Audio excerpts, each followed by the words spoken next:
Fontaine, and you're listening to the HomeBuyer's Hour on WCPT AM 820, where the facts matter. And in our studio today, we have a fantastic agent from App Properties.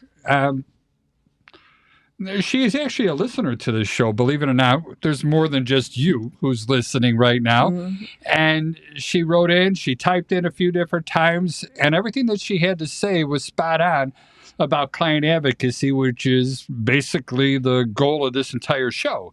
Her name is Karen Byrne. She's with App Properties. Karen, if you don't mind, introduce yourself, say hi to someone special, and tell us a little bit about you and your practice. Well, I would first like to say hello to my husband and my children and all of you out there.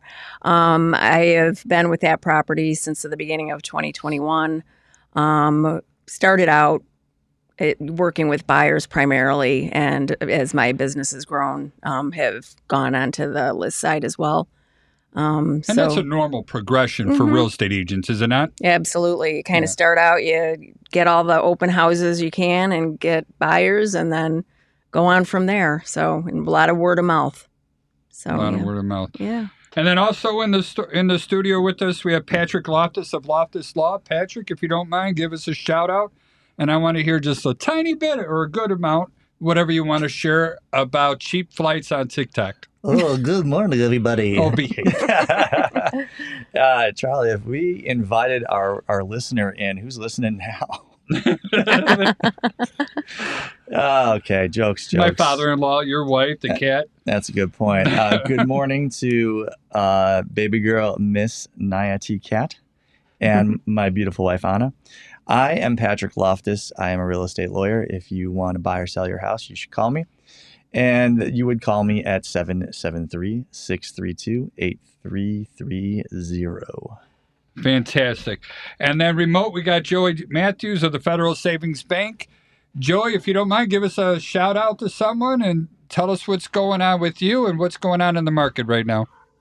Hey, Joey Matthews, NMLS 1330694. The VA Loan Nerd. You can find me at 630-235-2405 on the internet at thevaloannerd.com or across all social media as the same. I will give a shout out to my daughter Noelle, who is behind me playing with her cereal. I love it. Noelle. There it is. And the fact that she spells her name correctly is a big deal to me. So hey, it's the feminine French, right? Thank God I took that class in college. Or I would have screwed that up terribly. So in the markets, inflation data came back today. We had month over month, year over year inflation data for the economy. And today being Wednesday, April 12th, if you're listening on Saturday, then this happened 3 days ago. And the inflation numbers that they were really hooked on right now were actually the month over month, right? So the CPI numbers, inflation numbers month over month actually came in a little bit under expectation. Core inflation, which strips out energy, fuel, food, the really volatile price swinging items, that actually came in at expectation, and our year over year was up slightly from last month, from 5.5% to what they expected at 5.6%, which is a good thing, because we weren't over expectation. It's a bad thing in that it gives the Fed a reason to raise another quarter point, 0.25% on our Fed funds rate at their meeting in May, right? Obviously, there's going to be a lot of things that happen in between now and then. We're going to see meeting minutes at 11 a.m. today, or I'm sorry, 12 at noon, 1 p.m. 1 p.m. today. Jeez. You'll get there. Sorry, guys. Time zone differences. Chicago. Yeah, it's a whole thing.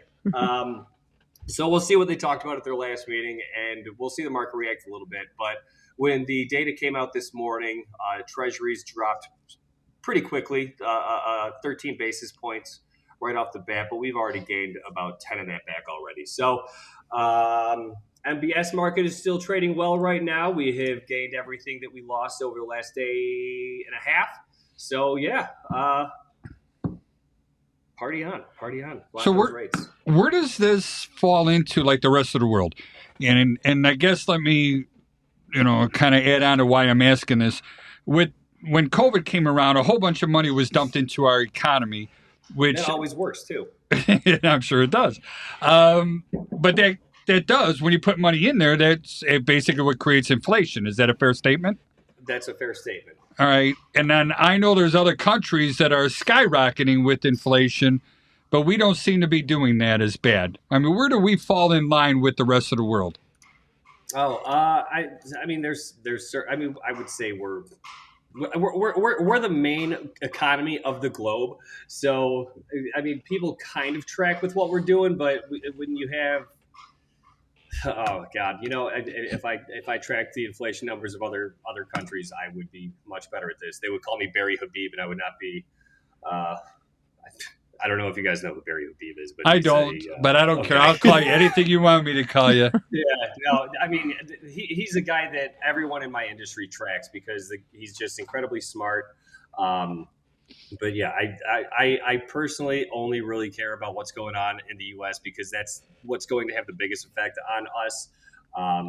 But yeah, I would say we're very middle of the road. There's going to be some countries that have lower inflation than us. There's some with significantly higher. I can't name them off the top of my head. So there's that. Okay. Yeah, I just buy whatever Kramer says to buy, and that's great. Good idea. The problem with that is now I have to drive Uber to supplement my income, so I might have to reevaluate that. Yeah. Unbelievable. So when we were talking a little bit earlier, Joey, Karen was sharing a story. She has a listing, and then in that listing that it's delayed basically more than a month. Karen, can you go into details? You know, obviously no location or names, Absolutely. but can you tell us what happened? So, you know, we pretty quickly got the house under contract, and then, you know, we're moving her along, everything inspection, appraisal, everything done. And then I got a message from the buyer's broker that they had to delay the closing out a month because his client, for some reason, had to clear identity with the IRS. And so they had to wait and set up an appointment when, you know, first availability. So it kind of put us back about a month. So, you know, I wasn't sure if it was, you know, due to, you know, a tax return that they were relying on the funds for, or, you know, it was just a common name. And, you know, kind of like when we're sitting at the closing table where it's like, okay, these are all the different names, you know, that came up when we searched your identity. And so I'm not sure exactly what all the particulars are. I'm not privy to that. But yeah, it kind of put a halt on things. Yeah, I would say that the IRS is maybe a close second or third in terms of places you want to have to make an appointment. Maybe just behind the Department of Homeland Security and the DMV. Yes. Not I'm a good afraid thing. to go get my driver's license renewed now. So, Joey, what is all that about? What can we as real estate professionals do to help our clients stay out of a situation like that? Well, I think the first part is a lot of times when it comes to the identity stuff, that's going to come from title to make sure, and you'll sign an affidavit stating that you state who you are, where you've lived after the last 15 years, where you've worked at, what you've gone by. Patrick's giggling on you here. You know what I'm talking about. Well, yeah, this is a form I'm very intimately familiar with. But go ahead, Joey. I'll tell you my opinions about it after you're done. Yeah, it's goofy, but the reason that you're doing that is because someone at some point with a name similar to yours had a foreclosure or a short sale, and for whatever reason, a lender might not have caught it. However, when it's going to the level of the IRS, typically that would be, was this an IDA transaction by chance? Were they getting down payment assistance? Do you know? Now, you said IDA, and Charlie is going to scold Illinois Housing you. Department Authority. There you go. Thank you. Down payment assistance program for the state of Illinois. That, I don't believe so. Okay. Yeah. So what Joey's referring to is that from time to time there will be money available as a grant. It's a grant. You have to stay there 5 years. I won't get too far into that, but often people will qualify for $7,500 worth of housing assistance from IDA, the Illinois Housing Development Authority. It's up to 10 years now. Oh God. That sucks. Yeah. Am I allowed to say sucks? I hope so. Rates are better because of it, though. Rates are better on IDA because of it. Okay. Well, I mean, fair enough. So so if you're there, I guess now it's 10 years. every year a portion of that gets forgiven. So if you sell before 10 years, you have to pay a portion of it back. Okay, fine. But there is this program. If anyone listening is is a buyer, well, God bless you, because I'm hearing it's not too much fun to be a buyer right now. But it couldn't hurt to ask your mortgage broker about this down payment assistance. It's funded through the Hardest Hit Fund, as far as I'm aware, meaning when lenders are naughty, they have to pay into this, and then it then goes and becomes this down payment assistance. Okay, now that I'm done dragging this thing off to the side, no, Joey, those are all good things. by all means. That's not the only grant either. I know there's a lot of other ones out there. But still, Joey, going back to dealing with the IRS, I mean, how long does all that take? Yeah, so when it comes to the IRS thing, that tells me that the borrower is likely self-employed, or for some ungodly reason, it's a W-2 employee and the lender pulled transcripts on a W-2 employee, which is just a terrible practice. What does that mean to pull transcripts on a W-2? So what you're doing is you are contacting the IRS and you're verifying the information on their tax return to W-2s. Now, as on my side, it's not a Fannie requirement. It's not a Freddie or a Ginnie. It's not a requirement for W-2 employees to pull transcripts. So if that is the case, it's W-2 and they're pulling transcripts from the IRS. That is a lender overlay. So that's interesting. I was under the impression, until you just said it, that pulling transcripts was just part of the underwriting process to confirm that whatever the buyer submitted to you in terms of tax returns is not something that they just came up on their own. No, it's literally only for myself, for lenders like myself. We only need that on self-employed borrowers, people that are using rental income, because you're filing a Schedule E on your personal tax returns. So we want to make sure that we're verifying your rental history and making sure that we're not using forged tax returns. All that means is we're getting the transcripts from the IRS, which shows the same data that should be on your personal returns. So we line them up next to each other and make sure that all the numbers line up. Now, when I have a self-employed borrower, I send them the instructions to get their own transcripts from the IRS, because I can't just do that myself. They literally will do a video call with you. You'll be holding up your ID so they can verify you are who you say you are. They'll go through your Social Security things that come up. So they'll ask you, 7 addresses, and you have to pick which one you've lived at in the last 20 years, things like that, right? Now, I've never had a client that had to go to the IRS after going through that to have an appointment to verify their identity. Is it something that could happen? Absolutely. I would never say no, but is it something that is very, very strange to me? For sure, right? Yeah, I've never heard of that happening. And as a matter of fact, anyone can set up an account with the IRS Yes. if you want to get your own transcripts just because, or you want to check the status of your refund, whatever it is. What Joey's describing in terms of holding up your ID and all that, it's something that they, in order to set up the account, they have this overlay with a company called ID.me. And I've heard of that. Yeah, so I don't think it's exclusive to the IRS, but that's the process you're going through. They want to make sure that it's not Joey logging in for you to get the tax transcripts, which could happen, I suppose. I mean, I'm not saying Joey would do that. I'm saying someone like Joey. Joey likes someone who doesn't like their job as much as I do. Precisely. So I guess my question, Joey, comes into is, how does Karen protect her client, herself, everybody who's involved in the transaction?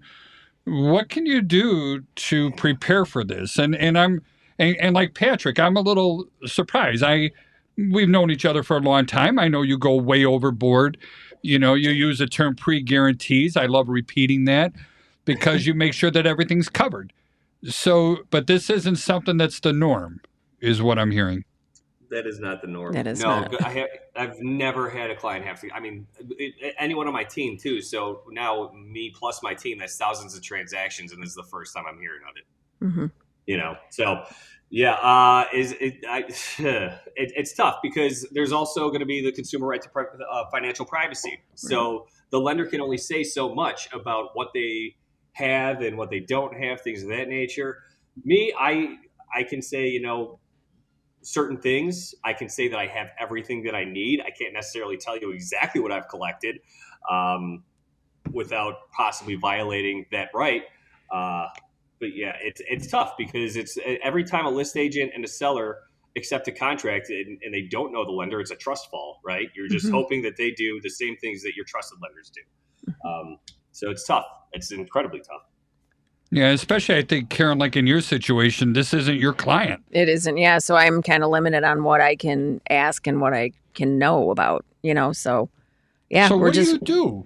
How do you protect your client? Your client still wants to sell a house. Yep. So basically what we did is open it up. I mean, we can't really market, like it's not technically a home sale or home closing contingency, like a kick-out clause, but we can, put it in the remarks, that there is this, have them sign off on a 72-hour kick-out clause, and then continue to show, offer it up for showings.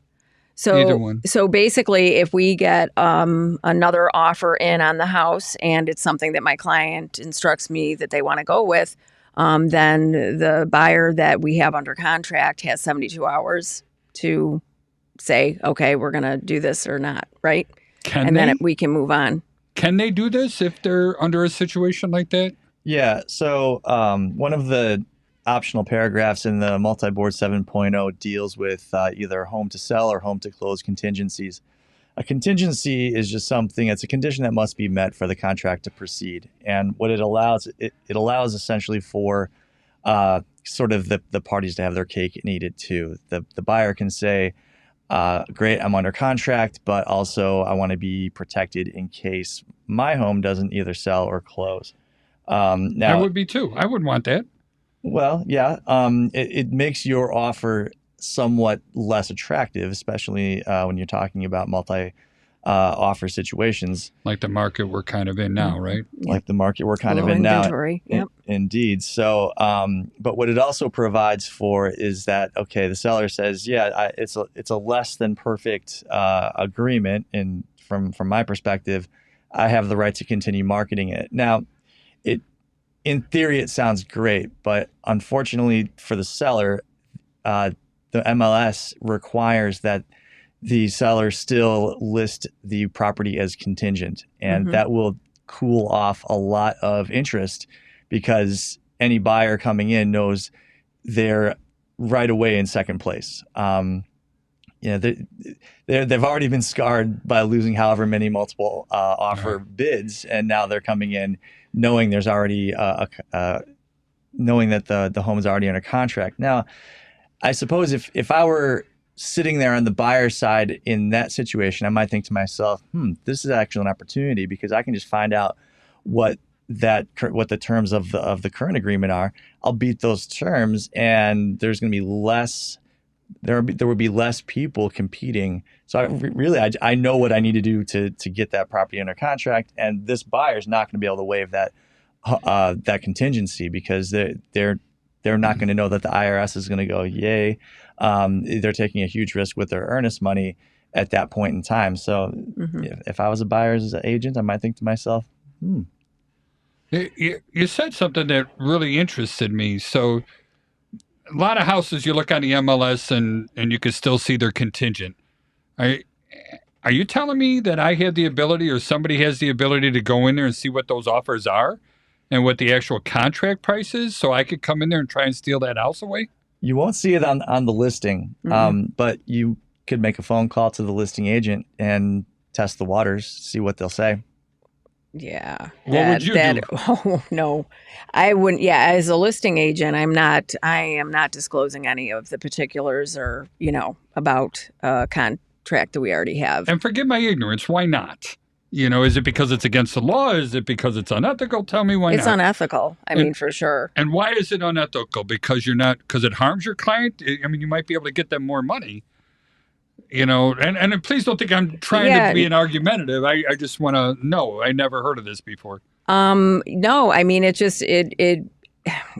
unethical. And as agents, with our relationships and, just being able to navigate through it, it's not on, and I mean, I could, we can accept backup offers, so that if that doesn't, the offer that we have under contract doesn't go through, then you can move on to the next one. And that's what I'm seeing a lot of, with the listings that I have, is that, we'll get it under contract. We'll get multiple offers, get it under contract if something goes south. Like this other deal that I had where we had a cash buyer, all the terms were great. And they actually did put in an escalation clause. And so I think in that situation, you can, like if they're putting in an escalation clause and we have a financed offer, then what can happen is if we accept that cash offer with the escalation clause, that you can you can provide information that you are actually there in range of what that competing offer was. But yeah, ethically, I think you can get yourself into a lot of hot water when you're disclosing that information. I don't. Anything to add or no? I don't get involved pre-contract really. So, the reason I indicated that I would make the phone call is because whatever information you can get, if you're trying to get that house under contract, even if they're not like, well, let me fax you a copy of the fax. Why did I say that? Let me send you a copy of the contract. I doubt they would say that. That would, I think, be getting yourself in a really bad situation. But you could try to glean as much information as you can from that agent to try to as a buyer broker, I absolutely, before we even submit, and we were talking about it a little bit, when we go and we look at properties and it's something that my clients are considering, then we will go and kind of like take a eyeball, the condition of the water heater, see what's, what kind of maintenance records are on there, see how old it is, things like that. So then we can tailor our offer to be competitive, knowing that we have other, people coming in. And so I will then, before we submit anything or agree on the offer price, call the listing agent and just see how many offers they have coming in. Do you have any other offers on the table? Do you have any offers that are, coming in? And then, just so that we can kind of say like, okay, how aggressive do you want to go in? Like, what is the top price that you want to pay for this? And then what are some of the other terms, just to kind of sweeten the pot? So I want to get back to this in a little bit, but first of all, Karen, if somebody wants to get hold of you or has questions on this, how do they reach you, please? So I am at Properties Oak Park. My broker, Karen, on social media. My phone number is 708-203-4474. Repeat that number, please, a little bit slower. Okay, 708-203-4474. And what was that social media handles? My broker, Karen. I like that. It's nice and simple. Patrick, how do they get hold of you, please? You can find me on Instagram, Loftus_law. You can find me on TikTok at LoftusLaw.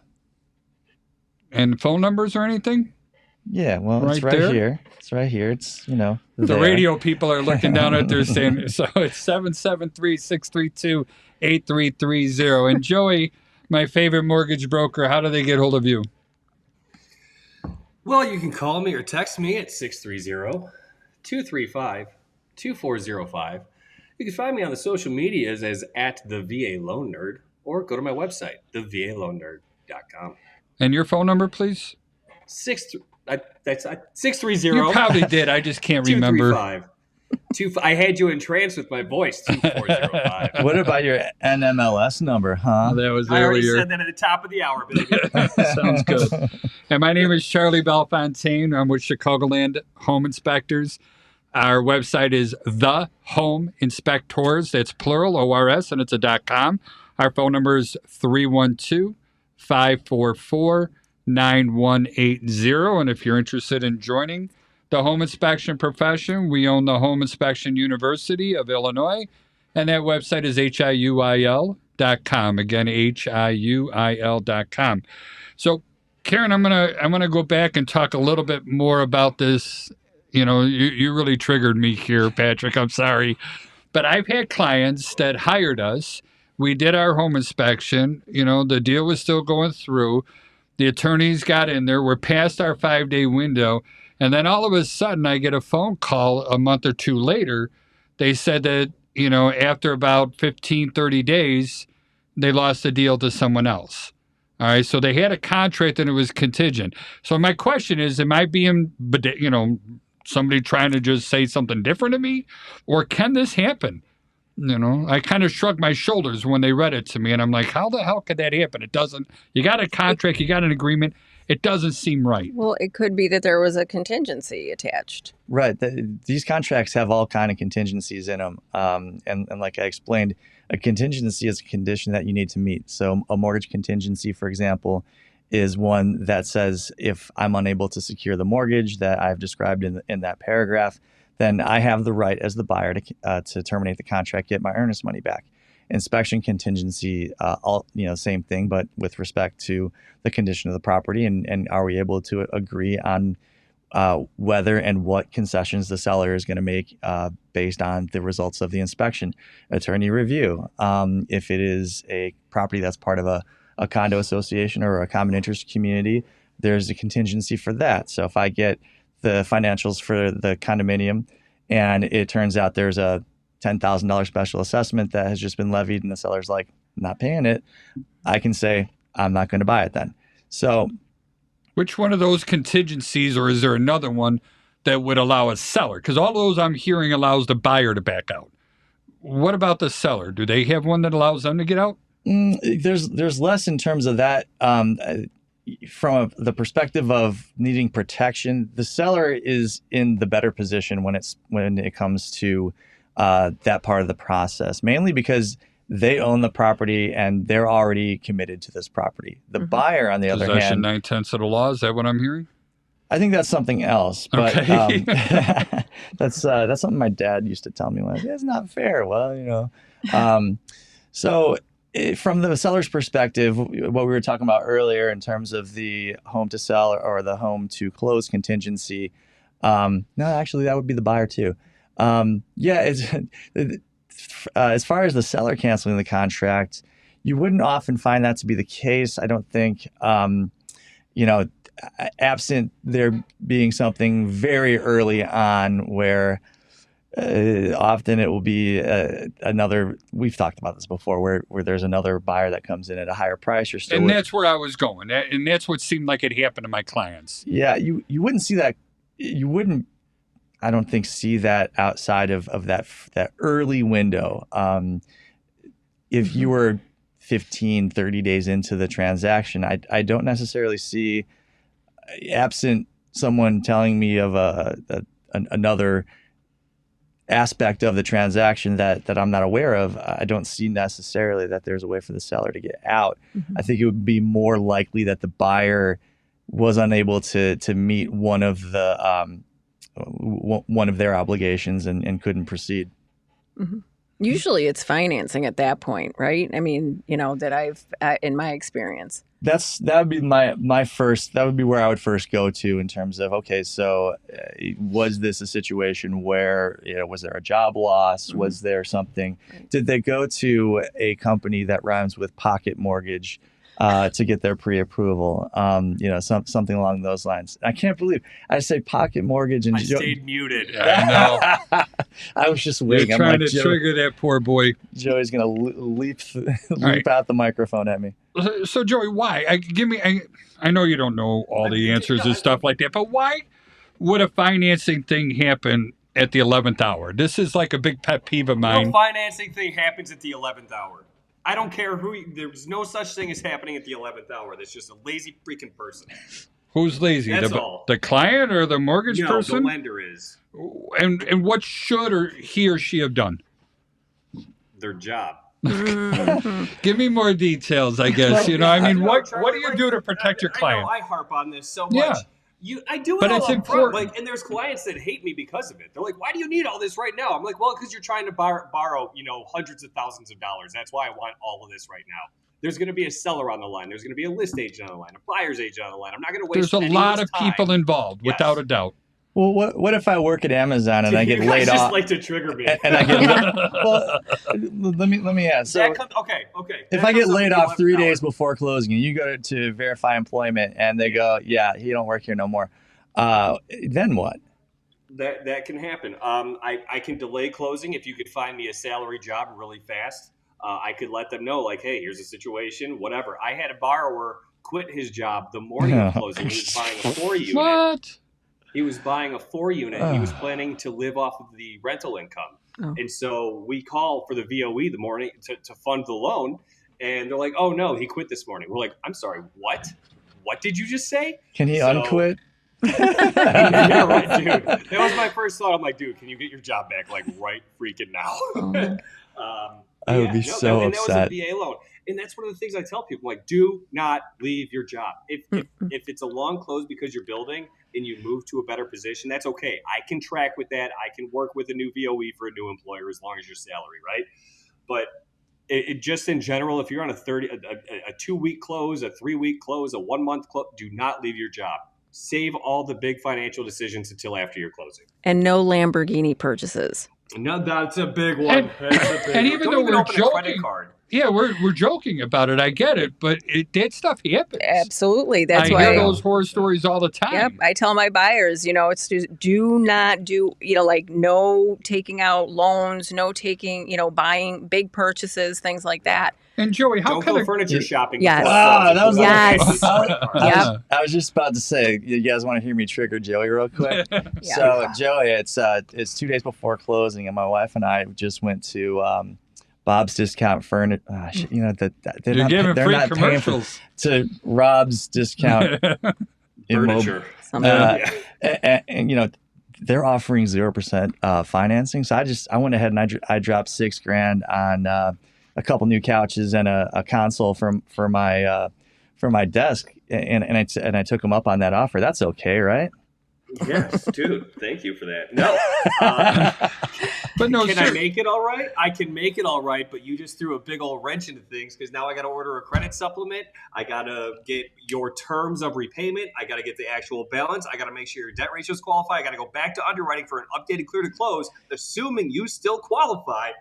Otherwise, you just bought $6,000 worth of furniture that you're going to put in your front yard because you don't have a place to live. Nah, it's just I hope that my new couch fits in my old living room. That's all.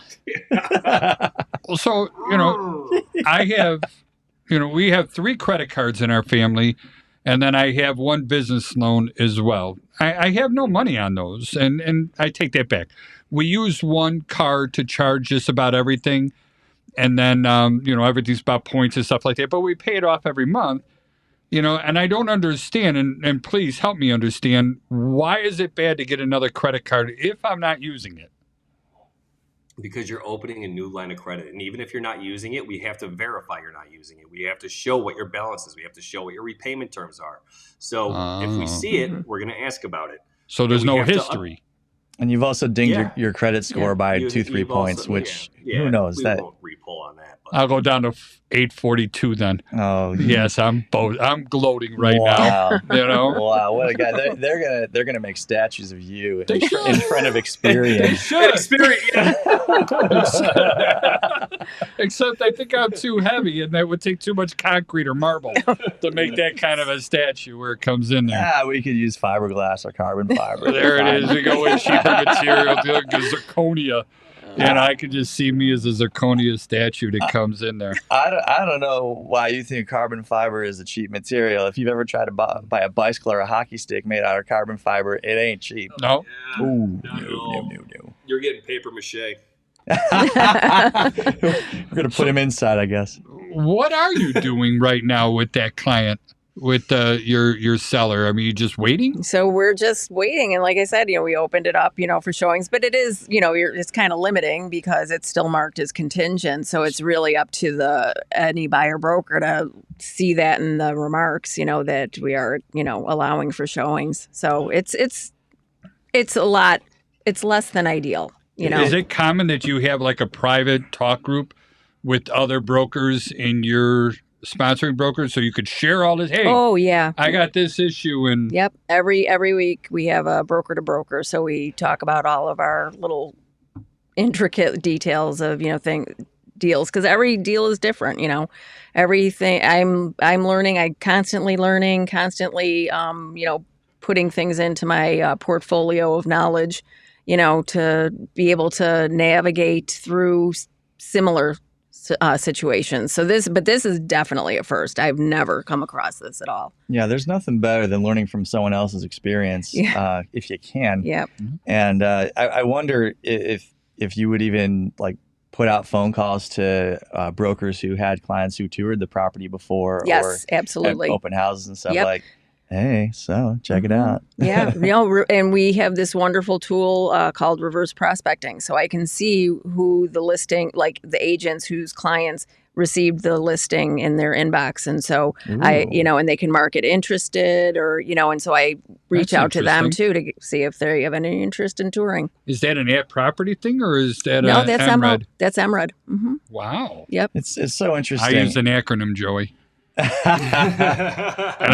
I would say what it is, but I don't know what it is. Midwest real estate something. I'd rather just say multiple listing service. I should have stuck with that. It's a hell of a lot easier. Go, yes. Well, there's MLS and there's MRED, and we're getting all sorts of alphabet soup here, right? Yeah, and these are the kinds of things that I find super interesting, because I don't know that that the general consuming public really fully understands all of these tools that are available to agents. They think it all begins and ends with a Google search, which is just scraping the little surface. Absolutely. Yeah, no, that is absolutely why you want to enlist the help of a broker who knows how to navigate and can, get all this information for you so that you can make, sound choices. And that leads me to another topic that can be controversial. And by all means, if I'm overstepping, you tell me. I'm not talking about that.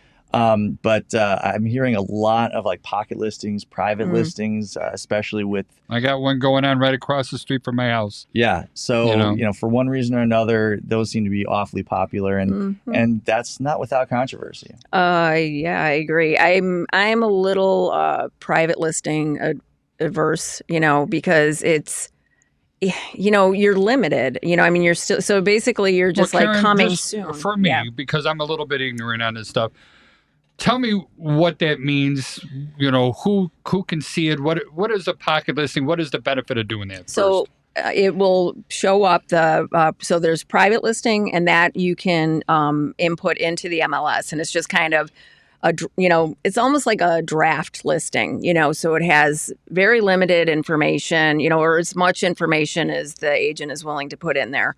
And then, like let's say somebody is doing some improvements before they actually put it out live. So it'll, they can put it in as a private listing, but then you don't necessarily want people coming through it, so it's just kind of a coming soon type of thing.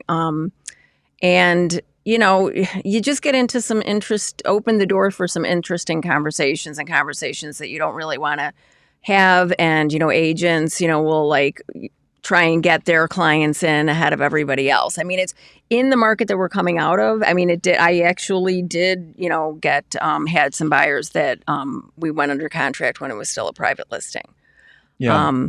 There's a lot, I think, that the sellers really have to wrap their mind around when it comes to that, because I think that most people would think to themselves, the best opportunity I have to get the highest price is to put this out so that everyone has an opportunity to look at it. That's exactly the thought that's going through my head. That's it. And then the competing thought, of course, is that, all right, so that will take some time, and this person has already offered me my asking price. Why am I going to go through that? And you really have to weigh a lot of different equities to come to the right decision for yourself. And you will get, I'm sure, Karen, you'll probably tell me that some of the buyer's agents in those situations can get awfully pushy. Oh, yeah, definitely. What do you mean awfully pushy? Like how? Like, don't list this. My client's going to buy it. Right. You take this. You got to tell your seller, do not go on the market. What is the financial benefit to a real estate agent by not putting this on the MLS? If your client's looking to sell quick, look, Charlie, time, you can't necessarily quantify it in terms of a dollar figure for them. Well, I'm a lawyer, I can, but I don't charge. You're trying to trigger me now. By the way, I don't charge by the hour, Charlie, just to to not trigger you. But you've got to take that into account. That I'm literally being offered everything that I wanted Is it worth taking an extra, I don't know, 2, 3 weeks, 6 weeks? What if I've missed the mark? There's a lot of unknowns. You don't know that whatever number you and your agent decided on, or if you said to your agent, I don't like your number, I want to go 30,000 higher just to build. And now I'm triggering Karen. Let's say that they did have an uncooperative seller client who is like, yeah, you think I should list at 500, but I'm going to go 550. And then, oh my God. And then on the private listing network, someone comes and goes, actually, I would love to pay 550. Right. You go, well, the only question, yeah, really at that point you go, look, that's an awesome offer, and I'm just afraid that the appraisal might not come in. That's exactly it. Yes. But so, I mean, there's a lot more to it. This thing's complicated. That's why we need Karen and people like her to be able to navigate these things. No, I guess, though, it didn't really answer my question so much is the why. Why do that? Do you make more money if it's a pocket listing? Yes or no? No.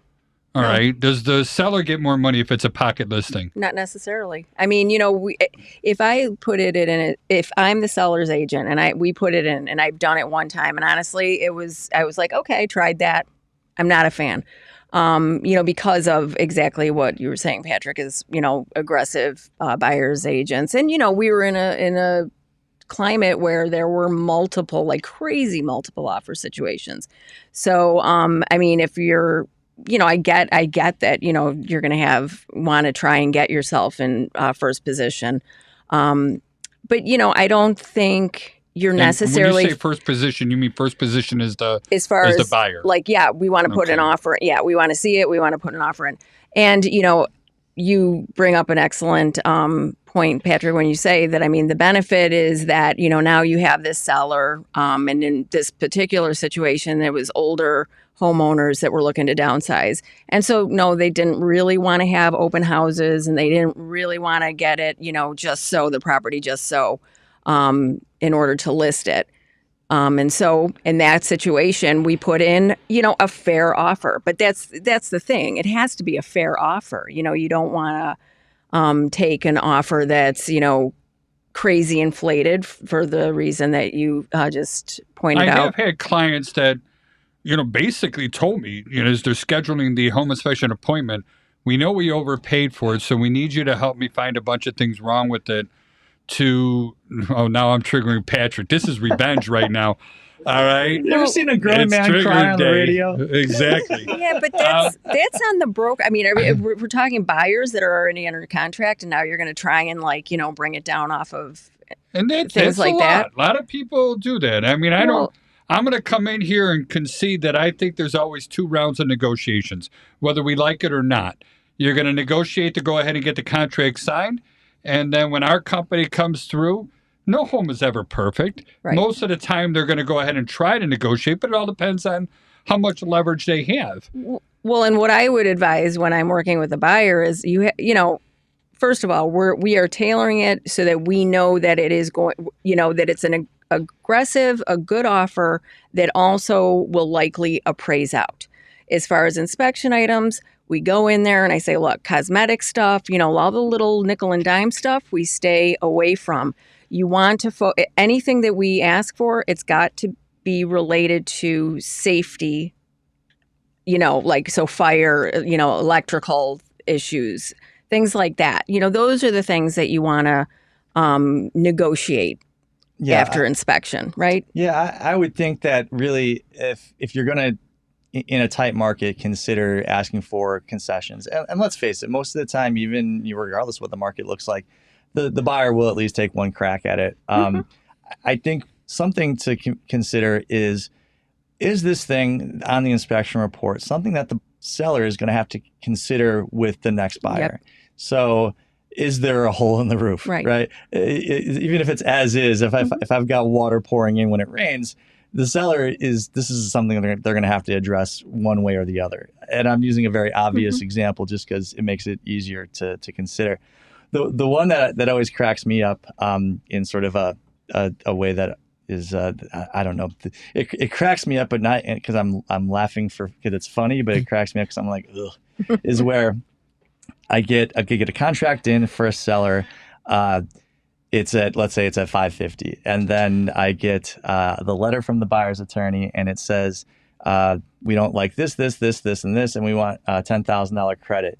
And I forward it to the seller, and I say, look, don't freak out. This is just their ask. And then I'm in conversations with them, and they say, it's funny because they were stuck at 540, and they just wouldn't move off of it. And we were stuck at 550, and they put that extra 10 on just to get it under contract. And wow, isn't it interesting that they've asked for 10,000?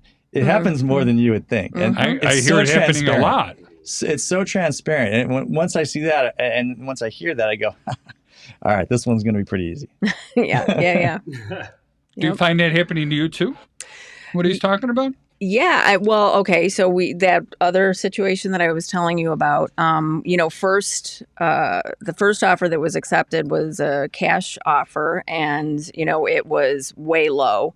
And then we had 2 other offers that were financed offers. And so we were able to get the cash buyer because we were like, oh, hey, that'd be great. 2-week close. Why not?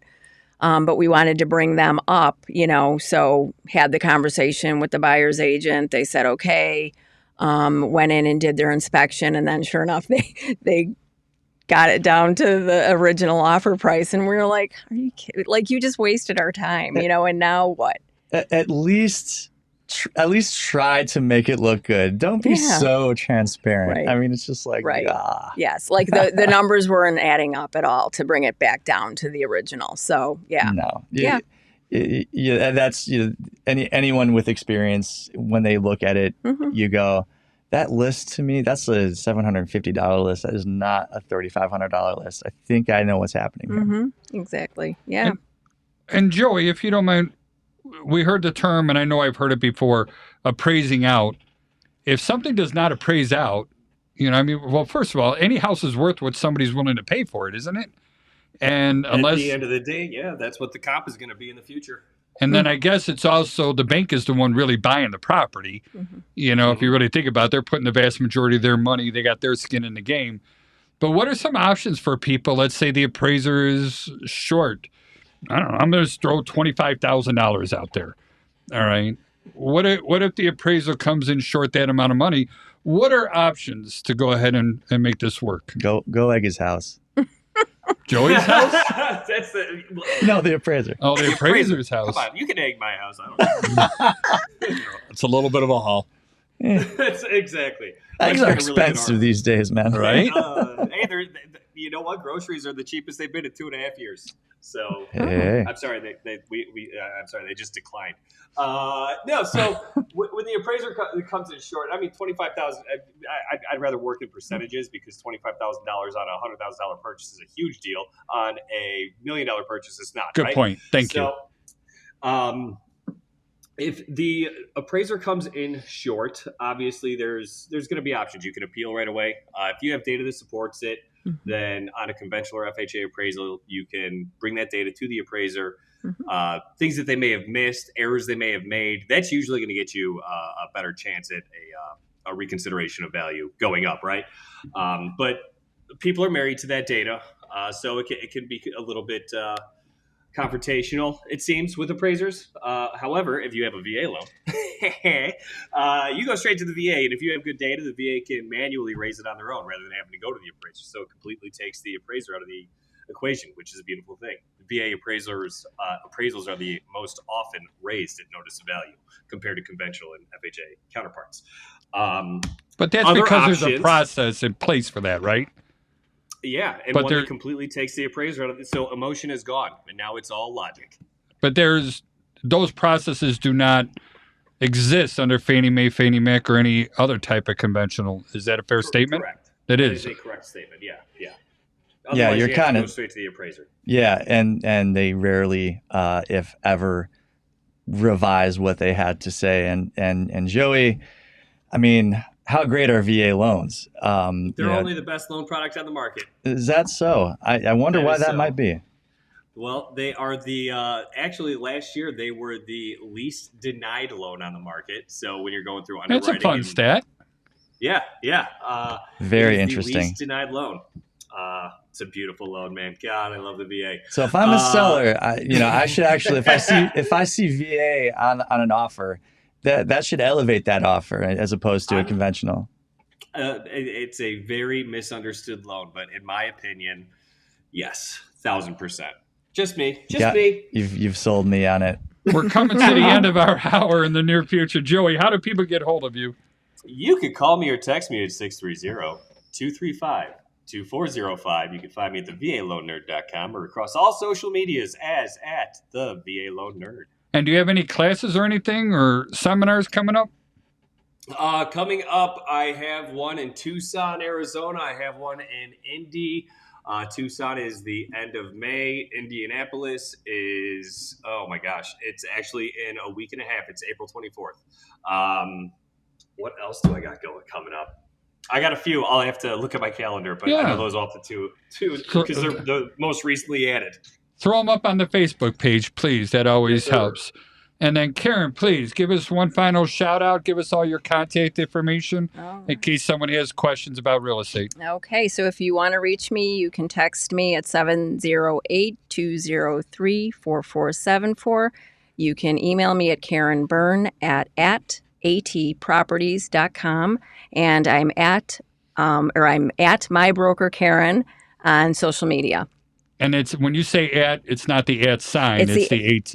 It's in my social media, it's at. It is the at sign. Yes, it's the at sign, yes. And Patrick, how do they get hold of you? You can call me at 773-632-8330. Follow me on Instagram, Loftus_law. Follow me on TikTok. I have only 38 followers. It's lonely. Please come follow me at Loftus Law. Sounds good. And my name is Charlie Belfontaine. I own Chicagoland Home Inspectors. And that website is www.thehomeinspectors.com. I got to emphasize the all right, because I got the worst Chicago accent, I think, in the entire world. And you do? I think I do, too, a little bit, yeah. But everybody goes, duh. What do you mean, the home inspector? You spell it D-A? I'm like, no, T-H-E, just like it sounds. So what you're saying is it's you got the Gratzky. Oh, my gosh. Make fun of it a little bit more. It's I've lived here my whole life, and I can't get rid of it as much as I try. If you're interested in joining the home inspection profession, please join us at www.HIUIL. That's Home Inspection University, Illinois.